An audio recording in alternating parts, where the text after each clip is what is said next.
इन्होंने संकल्प लिया है कि आने वाले सालों में उन्होंने टारगेट रखा कि 10 करोड़ लोगों को फिर हम लोग की दीक्षा देंगे। प्रबुद्ध भारत के निर्माण में उनका संकल्प काफी महत्वपूर्ण है और हम गुजारिश करेंगे कि आप सब लोग इस संकल्प में शामिल हो जाइए। और मैं बड़े ही सम्मान के साथ मैं आवाज कर रहा हूँ माननीय राज्यपाल गौतम जी को कि वो यहाँ आए और अपना मंच पर उद्बोधन करें। माननीय राज्यपाल गौतम जी।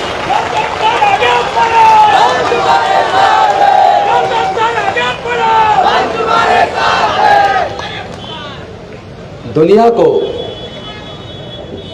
शांति और मानवता का संदेश देने वाले तथागत भगवान बुद्ध, महर्षि वाल्मीकि जी, संत कबीर जी, संत रविदास जी, गुरु नानक देव जी, ज्योतिबराव फूले जी, शिवाजी महाराज, सावित्रीबाई फूले जी, फातिमा शेख जी,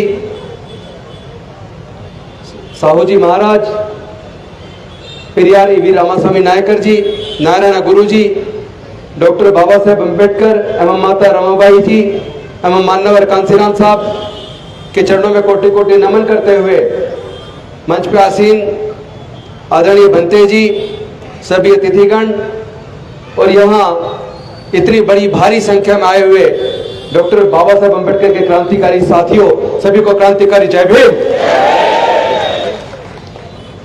आज बेहद खुशी है कि आप इतनी भारी संख्या में आए, लेकिन मैं आपसे एक निवेदन करना चाहता हूं और रिक्वेस्ट करना चाहता हूं, मेरी इस रिक्वेस्ट को मान लेना।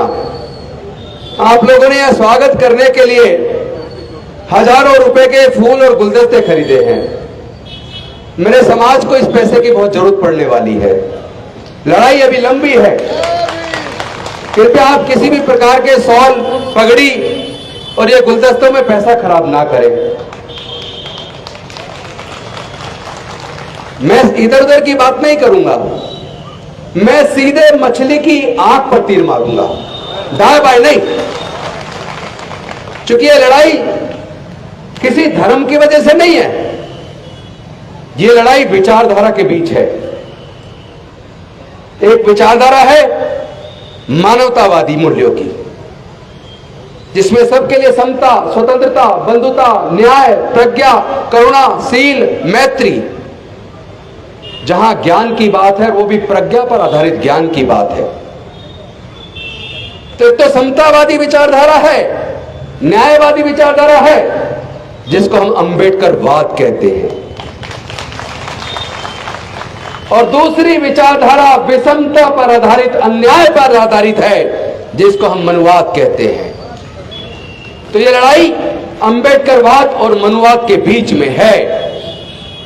ये लड़ाई किसी को नीचा दिखाने की नहीं है।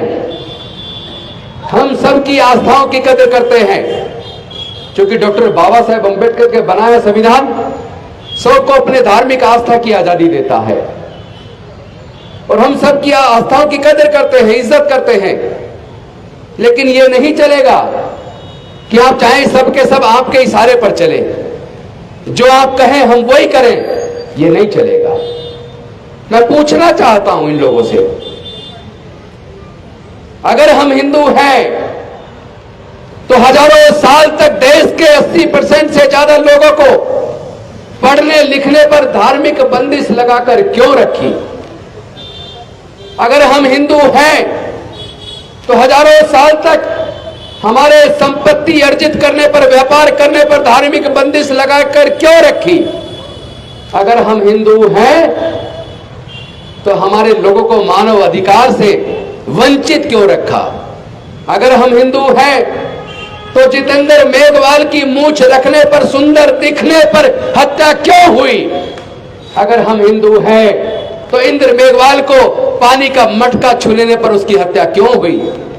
अगर हम हिंदू हैं तो हाथरस की बेटियों के साथ, लखीमपुर खेरी की बेटियों के साथ सामूहिक बलात्कार करके हत्या क्यों हुई? अगर हम हिंदू हैं तो उत्तर प्रदेश के प्रतापगढ़ के अंदर भगवान की मूर्ति छू लेने पर हमारे युवक की हत्या क्यों हुई? अगर हम हिंदू हैं तो मंदिरों में प्रवेश करने पर हमारे युवाओं की हत्या क्यों होती है? इसका एक ही कारण है, ना तो हम हिंदू हैं और ना कभी आपने हमें हिंदू माना है।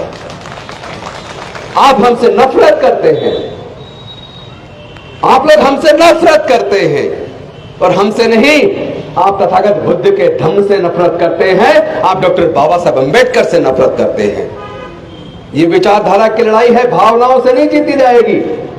ना तो विचारधारा की लड़ाई कभी भावनाओं से लड़ी जाती है, और ना कभी विचारधारा की लड़ाई भावनाओं से जीती जाती है।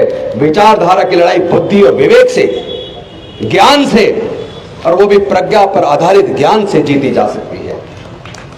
उत्तेजना में आकर नहीं, बुद्धि और विवेक से।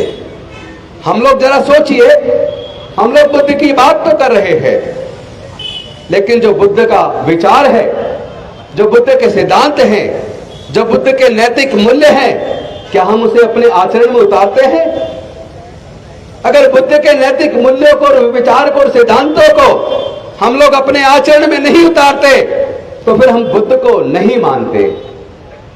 बुद्ध का धम्म नफरत नहीं सिखाता, बुद्ध का धम्म प्यार सिखाता है। हम प्यार देंगे, प्यार फैलाएंगे, भाईचारा फैलाएंगे, और नफरत पैदा करने वाले को निस्तनाबूद कर देंगे। मैं पूछना चाहता हूं, आज यूएनओ की रिपोर्ट आई है अभी, वो बताती है आधे से ज्यादा यूरोप 2050 तक बौद्ध बन जाएगा। एक और रिपोर्ट आई है, अमेरिका और ऑस्ट्रेलिया के अंदर सबसे ज्यादा क्रिश्चियन हैं, लेकिन जितनी तेजी से वहां लोग बौद्ध बन रहे हैं, 10 से 15 सालों के अंदर अमेरिका और ऑस्ट्रेलिया के अंदर बौद्धों की संख्या ज्यादा हो जाएगी। बौद्ध धम्म प्रज्ञा पर आधारित है। बौद्ध धम्म समता, स्वतंत्रता, बंधुता, न्याय, प्रज्ञा, करुणा, शील, मैत्री पर आधारित है। अपनी अच्छाई की वजह से फैल रहा है। हम जाकर कोई अमेरिका के लोगों को, यूरोप के लोगों को, ऑस्ट्रेलिया के लोगों को बौद्ध नहीं बना रहे हैं। वहां के लोग बुद्ध की जो नैतिक मूल्य है, बुद्ध के जो ज्ञानवर्धक शिक्षाएं हैं, जो सबको मानव मानव को एक समान मानती हैं, क्योंकि बुद्ध का धम्म और धर्म के अंदर जमीन आसमान का फर्क है। हमें अंतर समझना होगा। धर्म में और धम्म में बहुत बड़ा अंतर है, लेकिन हमारे लोग इस अंतर को ना तो करते हैं ना समझते हैं। धर्म चलता है धर्मशास्त्र से। जो धर्मशास्त्र में लिख दिया उसको ही मानना होगा, उससे ना आगे ना उससे पीछे। उसमें बुद्धि का इस्तेमाल करने के लिए कोई स्थान नहीं है। इस्लाम चलता है कुरान से, ईसाई धर्म चलता है बाइबल से, हिंदू धर्म चलता है गीता से, सिख धर्म चलता है गुरु ग्रंथ साहिब से, लेकिन तथागत बुद्ध का धर्म वो प्रज्ञा से चलता है। वो समता पर आधारित है, वो मानवता पर आधारित है, वो मैत्री पर आधारित है, वो करुणा पर आधारित है। वो ऐसे ज्ञान से चलता है, वो ज्ञान जो प्रज्ञा पर आधारित हो। उसके अंदर अंधविश्वास के लिए, पाखंडवाद के लिए कोई जगह नहीं है। उसके अंदर नफरत के लिए कोई जगह नहीं है। तो हम लोगों को यह देखना है वो कौन लोग हैं जिन लोगों ने वर्ण व्यवस्था बनाई, वो कौन लोग हैं जिन्होंने जातियां बनाई। क्योंकि अमेरिका में जातियां नहीं है, इंग्लैंड में जातियां नहीं है, इटली में जातियां नहीं है, स्पेन में जाति नहीं है, फ्रांस में जाति नहीं है, जर्मनी में जाति नहीं है, रसिया में जाति नहीं है, जापान में जाति नहीं है, चाइना में जाति नहीं है, न्यूजीलैंड में जाति नहीं है, ऑस्ट्रेलिया में जाति नहीं है। जब पूरे दुनिया के अंदर जाति नहीं है तो केवल भारत के अंदर जाति क्यों? और ये जाति किसने बनाई? जातियों के बनने से किसको फायदा हुआ और जातियों के बनने से किसको नुकसान हुआ? देश में केवल देश के सारे संसाधनों पर कब्जा केवल 10% लोगों का है। 90% लोग संसाधन से विहीन हैं, 90% लोग गरीब और लाचार हैं, 90% लोग नागरिक जीवन जीने के लिए मजबूर हैं, नरक की जिंदगी जी रहे हैं। 90% लोगों से एजुकेशन को महंगा करके एक साजिश के तहत दोबारा से छीन लिया गया है। जो हमारे विकास के रास्ते जो डॉक्टर बाबा साहब अंबेडकर ने बनाए थे, वो हमारे एजुकेशन के रास्ते खोलकर, हमारे रिप्रेजेंटेशन दिलाकर, शिक्षण संस्थानों में रिजर्वेशन देकर, सरकारी नौकरियों में रिजर्वेशन देकर दिए थे, वो रास्ते आज की इन सरकारों ने एक साजिश के तहत बंद कर दिए हैं। एक तरफ उन्होंने पिछले 15 से 20 सालों में 1.5 लाख से ज्यादा सरकारी स्कूल बंद कर दिए। धीरे धीरे सरकारी शिक्षा के स्तर को बर्बाद कर दिया। ऐसा कर दिया कि सरकारी स्कूलों से पढ़ने वाले बच्चे केवल मजदूर बन सकते हैं, वो अफसर नहीं बन पाएंगे। तो ये हुआ क्यों? और दूसरी तरफ देश के जितने नेचुरल रिसोर्सेज हैं वो सारे कुछ बड़े पूंजीपतियों के हाथ भेज दिए। देश के जितने सार्वजनिक उपक्रम हैं, जिसमें Indian railways, air India, airports, bank, insurance कंपनियां, पेट्रोलियम कंपनियां, गैस कंपनियां, बाल्को, नाल्को, आईटीडीसी के होटल, ये सारे के सारे बड़े बड़े पूंजीपतियों को बेचकर देश को कंगाल कर दिया है। कौन लोग हैं जो देश को बेच रहे हैं, इसको पहचानना होगा। अगर आपने आज नहीं पहचाना, याद रखना देश फिर से गुलाम होगा और आपके आने वाले बच्चे गुलाम होंगे। मैं पूछना चाहता हूं, क्या आप अपने बच्चों को गुलाम देखना चाहते हो? अगर नहीं देखना चाहते तो आपको न्याय के लिए लड़ना होगा, आपको समता के लिए लड़ना होगा, आपको मानवता के लिए लड़ना होगा। आपको तथागत बुद्ध का धर्म ही बचा सकता है। इस भारत को, केवल भारत को नहीं, जिस तरह जहां जहां कट्टरपन बढ़ा है वो देश तबाह और बर्बाद हो गए हैं। अगर इस दुनिया को कोई बचा सकता है और भारत को भी कोई अगर बचा सकता है तो केवल तथागत बुद्ध का धम्म और उसके नैतिक मूल्य बचा सकते हैं, वरना कोई और दुनिया में बचाने वाला पैदा नहीं हुआ। क्योंकि ये लड़ाई विचार की है, विचार से लड़ी जाएगी, विचार से लड़ी जाएगी, कोई दूसरा तरीका नहीं है। दुनिया को 525 साल पहले सिख धर्म मिला, दुनिया को 1400 साल पहले इस्लाम धर्म मिला, दुनिया को लगभग 2000 साल पहले ईसाई धर्म मिला, दुनिया को लगभग 2550 साल पहले बौद्ध धर्म मिला, दुनिया को लगभग 2600 साल पहले जैन धर्म मिला, दुनिया को लगभग 3500 साल पहले सनातन धर्म मिला। उससे पहले याद कीजिए, दुनिया की 3 सबसे पुरानी सभ्यताएं थी। एक सभ्यता थी इराक की, जो दजला और फ्रात नदियों के बीच बसती थी, जिसको बोलते थे मेसोपोटामिया की सभ्यता। दूसरी सभ्यता इजिप्ट की थी और तीसरी दुनिया की सबसे पुरानी सभ्यता भारत की सिंधु घाटी की सभ्यता मोहनजोदाड़ो और हड़प्पा संस्कृति थी। और जब हड़प्पा संस्कृति थी, जब सिंधु घाटी की सभ्यता थी, तब दुनिया के अंदर कोई धर्म नहीं था। धर्म भी इंसान ने बनाया है और जाति चालाक इंसानों ने बनाई है। जाति की वजह से हजारों साल तक हम लोगों ने उत्पीड़न झेला है। अब इस लड़ाई को लड़ना होगा। अपने बच्चों के भविष्य के लिए हमें इस लड़ाई को लड़ना होगा। अब हम अपने बच्चों को दोबारा गुलाम बनते हुए नहीं देख सकते। कौन लोग हैं जिन्होंने जाति बनाकर, धर्मशास्त्रों में लिखकर हजारों साल तक हमें मानवता के दर्जे से वंचित रखा? इसको पहचानना होगा। जिनको इन 22 प्रतिज्ञाओं से दर्द हो रहा है, ये वही लोग हैं जिन्होंने जातियां बनाई, ये वही लोग हैं जिन्होंने वर्ण व्यवस्था बनाई, ये वही लोग हैं जिन्होंने हजारों साल तक हमें जानवर से भी बदतर जिंदगी जीने के लिए मजबूर किया।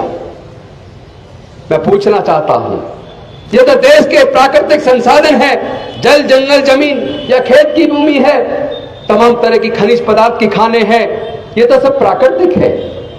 कोई अपनी मां के पेट से लेकर पैदा हुआ है क्या? मां के पेट से लेकर तो पैदा नहीं हुआ ना। फिर कुछ ही लोग इन सारे संसाधनों के मालिक क्यों हैं? भारत के मूल निवासियों का हिस्सा कहां है? सही कह रहा हूं या गलत कह रहा हूं? तो भाई हमारा हिस्सा कहां है? कौन पूछेगा? अब तो न्यायालयों से भी न्याय नजर नहीं आता, उनके निर्णय में न्याय नहीं दिखता। लोग बड़े हताश और उदास हैं। देश को बचाने की जिम्मेदारी आपके और हमारे सबके कंधों पर है। ये लोग देश को तोड़ना चाहते हैं। इनके नेताओं के भाषण देखिए, इनके सांसदों के और मंत्रियों के भाषण देखिए, नफरत पैदा कर रहे हैं, चारों तरफ नफरत ही नफरत। और उसके ऊपर कोर्ट चुपचाप बैठे हैं। क्या कोर्ट के पास भारत के संविधान ने ऐसी पावर नहीं दी कि जो लोग देश के अंदर नफरत का वातावरण पैदा कर रहे हैं, जो इंसान इंसान में भेद पैदा कर रहे हैं, जो जाति और धर्म के नाम पर लोगों की हत्याएं करते हैं, ऐसे लोगों को क्या कोर्ट रोक नहीं सकती? क्योंकि सरकार तो नहीं रोक पा रही, कम से कम कोर्ट तो रोके। मैं पूछना चाहता हूं, देश की जांच एजेंसियों को पावर कौन देता है? देश की सरकारों को पावर कौन देता है? देश के न्यायालयों को पावर कौन देता है? देश के ब्यूरोक्रेट्स को पावर कौन देता है? इन सबको पावर डॉक्टर बाबा साहेब अम्बेडकर का बनाया संविधान देता है। लेकिन ये बीजेपी के गुलाम बन गए लोग। क्या देश की जांच एजेंसियां, देश की पुलिस, क्या वो बीजेपी के कार्यकर्ता हैं जो बीजेपी के इशारे पे काम करते हैं? जब आपको पावर संविधान देता है तो आपको संविधान के हिसाब से काम करना होगा। अगर आप नहीं करेंगे तो भारत जाग रहा है। भारत के मूल निवासी बचाएंगे। तुम भारत को जलाने का काम करो, हम भारत को बचाने का काम करेंगे। तुम भारत को तोड़ने का काम करो, हम भारत को जोड़ने का काम करेंगे। लेकिन इस काम में अगर कोई बाधा है तो हमारे बहुजन समाज के लोग स्वयं है। मैं पूछना चाहता हूं, जब जातियां कुदरत ने नहीं बनाई और जातियों के बनने से हमारा नुकसान हुआ है और जाति की वजह से हमारे साथ जातिगत उत्पीड़न होता है, तो फिर आप जातियों को जिंदा क्यों रखे हुए हो? इन जातियों को आग लगा दो, जातियों को तोड़ दो, समाज को जोड़ दो और एक ऐसे भारत का निर्माण करो जहां समता, स्वतंत्रता, बंधुता और न्याय हो, जहां प्रज्ञा पर आधारित ज्ञान हो, जहां मैत्री हो, करुणा हो, सील हो। हम इन 22 प्रतिज्ञाओं के अंदर सील का आचरण करने का संकल्प लेते हैं। मानवता के ऊपर आधारित भारत का निर्माण करने का संकल्प लेते हैं। नफरत को खत्म करने का संकल्प लेते हैं। हम नशा नहीं करेंगे, व्यभिचार नहीं करेंगे, हिंसा नहीं करेंगे। तो ये क्या बुरी चीज है? अरे यही चीज है जो देश को बचाएगी। मैं तो ये कहता हूं, कम से कम 22 को पूरा पढ़ तो लो। ऊपर की 3 को पढ़ते हो, 3 को नहीं, पूरे 22 को पढ़ो। जितने बार पढ़ोगे आपका मन खुश हो जाएगा और भारत बच जाएगा। भारत बच जाएगा। इन्हीं शब्दों के साथ मैं आपसे एक आश्वासन चाहता हूं। एक तो आप नेताओं के गलों में बड़ी बड़ी मालाएं डालना और ये गुलदस्ते देना बिल्कुल बंद कर दो। उनको सोल पहनाना, अपना इतना पैसा उनके ऊपर खर्च करना बंद कर दो। आप लोग न्याय की बात करो, मानवता की बात करो, आपस में प्यार पैदा करो, अपने खुद के अंदर फैले हुए जातिवाद को तो खत्म करो। अगर आप लोग जातियों को जिंदा रखोगे, अगर आप लोग आपस में रोटी बेटी का रिश्ता नहीं कर सकते, तो जिन्होंने जातियां बनाई है उनसे जाति खत्म करने की उम्मीद मत करना। क्या आप लोग जातियों को खत्म करने के लिए तैयार हैं? तो मेरे साथ एक नारे को आवाज दो। जब मैं कहूंगा जाति छोड़ो, आप कहो समाज छोड़ो। जाति छोड़ो, जाति छोड़ो, जाति छोड़ो। बौद्ध धर्म की क्या पहचान? मानव मानव एक समान। बौद्ध धर्म की क्या पहचान? मानव मानव एक समान। बौद्ध धर्म की क्या पहचान? मानव मानव एक समान। जय जय जय जय जय भीम। जय जय जय जय जय भीम। जय जय जय जय जय भीम। बहुत बहुत धन्यवाद। नमो बुद्धाय। जय भीम, जय भारत।